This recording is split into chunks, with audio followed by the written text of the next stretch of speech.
marked a milestone this week. On Tuesday, the White House hired its first openly trans staffer. 28-year-old Rafi Friedman Gerspan was appointed the Outreach and Recruitment Director for Presidential Personnel. She comes from the National Center for Transgender Equality, where she worked as a policy advisor on racial and economic justice. But even as we celebrate Rafi's accomplishment, we must take note of another milestone, a much more somber one, reached this past week. The killings of 3 trans women were reported over a 24-hour period. Another was killed the following day. Their deaths brings the total of killings of trans women in America this year to 17, according to the National Coalition of Anti-Violence Programs, a number that already exceeds last year's complete total. 15 of the 17 women killed were Black and Latina. These 17 women were Poppy Edwards. She was found shot in a hotel parking lot in Louisville, Kentucky. She was only 20 years old.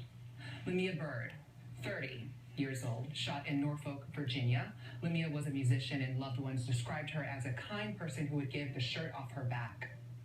Ty Underwood, 24 years old, a nursing student who was shot in North Tyler, Texas. Yasmin Vash Payne, 33 years old. She was stabbed in her Los Angeles apartment. Her boyfriend turned himself in the next day. Taja Gabrielle de Jesus, 36 years old. She was stabbed in San Francisco. She was active in her church and volunteered at her local food pantry. Her mother recalls her being, quote, beautiful inside and out. Penny Proud, 21 years old, was shot multiple times in New Orleans in what police believe to be a robbery. Christina Grant Infinity, 46 years old, the talented performer, was found stabbed in her own home in Miami.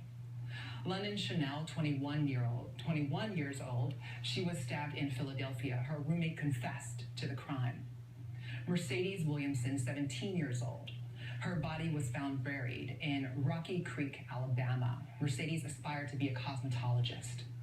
Ashton O'Hara, 25 years old. She was found stabbed and run over by a car in a Detroit park. Amber Monroe, 20 years old. She was shot in the same Detroit park as O'Hara just 2 weeks later. Friends describe Amber as charismatic and outgoing. She loved to dance.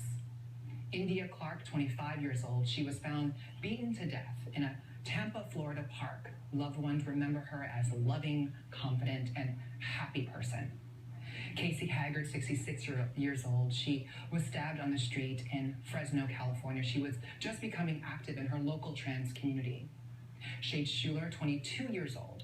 Her body was found in a field in Dallas. Candice Capri, 35 years old, she was shot in Phoenix. Her mother remembers her as a beautiful, loving person. Alicia Walker, 20 years old. She was missing for almost a year before her body was found in Johnston County, North Carolina last week. Tamara Dominguez, 36 years old. She was run over by a driver repeatedly in Kansas City. Loved ones who call her loved ones called her sweet and generous, and they said she loved to cook. These women are more than just a compilation of names and ages and stories of violence and trauma. They were people living at a vulnerable intersection of race, gender, and class, people existing in a culture where they fell in between the cracks of racial justice, feminist, and LGBT movements, people whose names are only spoken by the majority of us when they can no longer respond. Today, we learn their stories and say their names, not out of obligation, but out of recognition that these 17 women had value, had purpose, and were loved.